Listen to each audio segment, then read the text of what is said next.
So பேக்கில் எந்த இடத்துல பெயின் இருக்குது? இதோட நல்லாவே ஸ்டிஃபாக தான் இருக்குது உங்களுக்கு. ஃப்ரண்ட்டில் பெயின் பண்ணுங்க. இதில் எதுவும் பெயின் இருக்குதா? இல்லை. நேராக வாங்க. பின்னாடி ஆர்ச் பண்ணுங்க.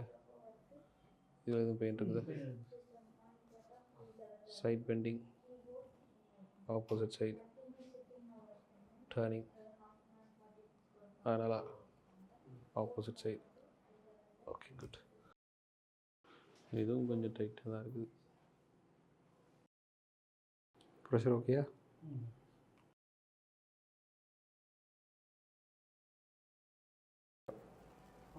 தெரியுதா? இந்த என்டையர் லென்த்தே டைட்டாக தான் இருக்குது.